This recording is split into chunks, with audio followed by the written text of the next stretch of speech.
Hallo meine Besten und willkommen zum Review der Galaxy Watch 5. Let's go!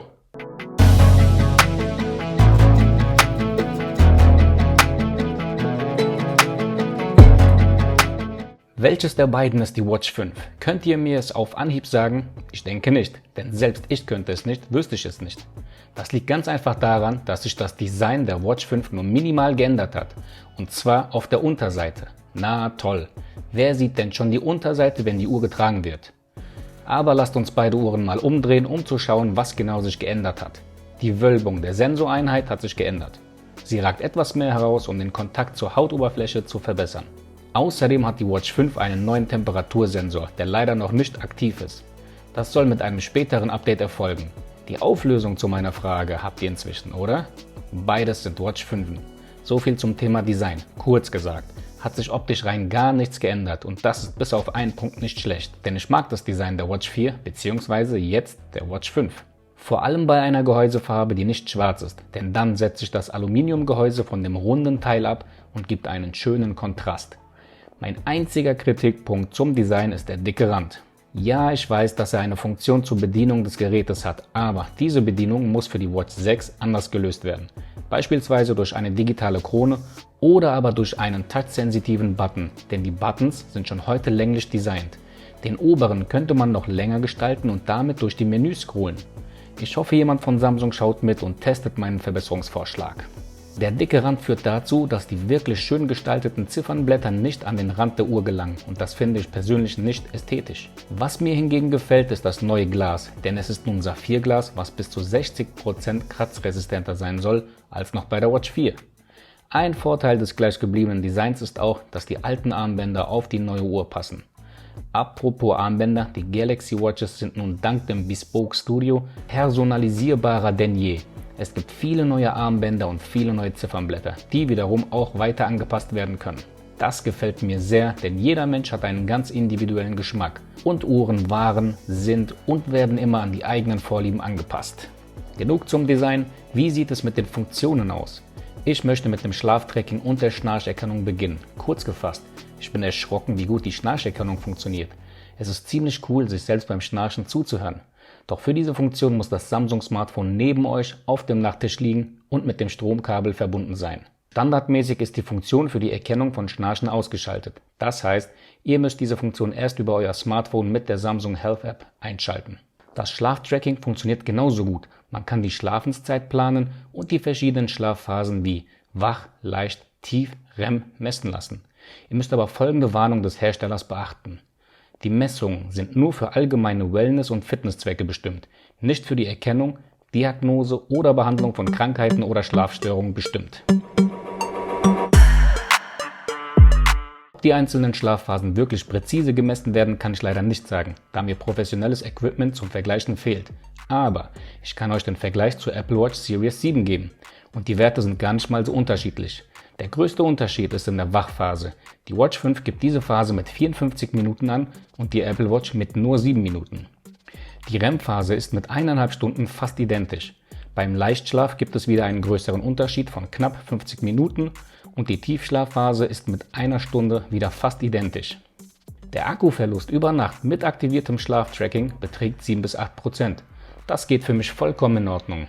Der Bioactive Sensor steuert 3 Sensoren, mit denen ihr eure Herzfrequenz optisch sowie elektrisch und eure Körperzusammensetzung mittels bioelektrischer Impedanzanalyse in Klammern BIA messen könnt. Die EKG-Messung, also die Herzfrequenzmessung sowie die Blutdruckmessung, ist wie auch letztes Jahr schon möglich. Dabei sind die Sensoren keine neuen, aber sie wurden kleiner und die Berechnungsalgorithmen wurden verbessert, sodass die Messungen präziser werden. Ein ganz neuer Sensor ist der Infrarot-Temperatursensor.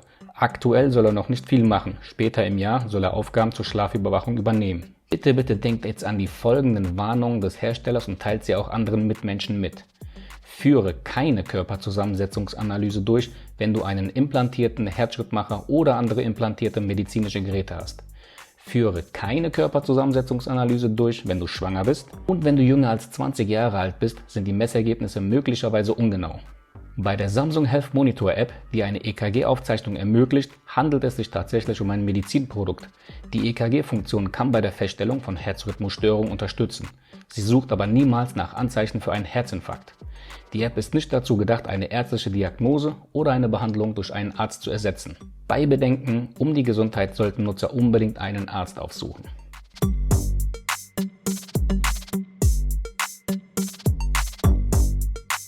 Genug der Warnungen, die Watch 5 zählt deine Schritte, Kalorien und kennt sogar deine Routinen. Sie unterstützt über 90 verschiedene Übungen, die du ganz bequem erfassen kannst. Aber am meisten hat mir die automatische Workout-Erkennung gefallen. Immer genau 10 Minuten nach dem Start vibriert die Watch 5 und zeigt dir, dass die Messung deines Laufes stattfindet. Bei all dem Tracking und Überwachen, bei dem wirklich sehr guten und hellen Display, kann die Watch 5 doch keinen Tag aushalten, oder? Doch. Ich habe immer 1,5 Tage mit der 44 mm Variante geschafft. Mit eingeschaltetem Always-On-Display versteht sich. Das liegt am vergrößerten Akku. Er ist 13% größer als im Vorgänger. Auch lädt die Watch 5 schneller als der Vorgänger dank dem neuen USB-C-Lader. Es dauert nur etwa 30 Minuten, um einen leeren Akku wieder auf 45% aufzuladen. Wie steht es um die Leistung? Gibt es auch hier Verbesserungen? Nein, leider wurde hier nichts verbessert. Die Leistung ist genau wie bei der Watch 4. Das verwundert auch nicht, denn weder gibt es einen neuen Prozessor, noch wurde der Arbeitsspeicher vergrößert. Die Leistung reicht im Alltag zwar aus, aber manchmal gibt es Ruckler, wenn man durch die Kacheln bzw. Widgets scrollt. Oder das Laden von Inhalten dauert ein wenig länger. Apropos Inhalt, wie sieht es mit dem App-Angebot aus? Was gibt es alles? Dank Wear OS ist das App-Angebot größer denn je. Lass dir von Google Maps den Weg zeigen, streame Musik von YouTube, schreibe SMS, frage den Google Assistant und so weiter und so fort. Das Angebot dürfte noch größer werden, sobald Googles eigene Pixel Watch auf den Markt kommt.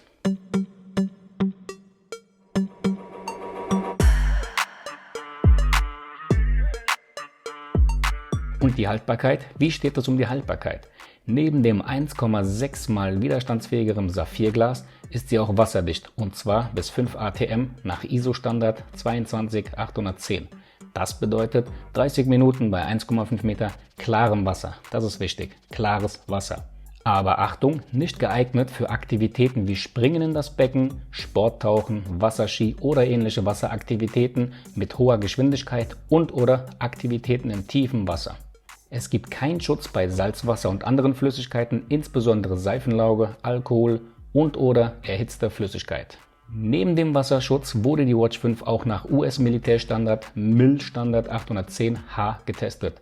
Das bietet Schutz gegen folgende äußere Einflüsse: direkte Sonneneinstrahlung, Temperaturen im Bereich von 71 Grad bis zu -40 Grad, gefrierender Regen, bis zu 72 Stunden Staub, Widerstand gegen mechanische Stöße und Vibrationen.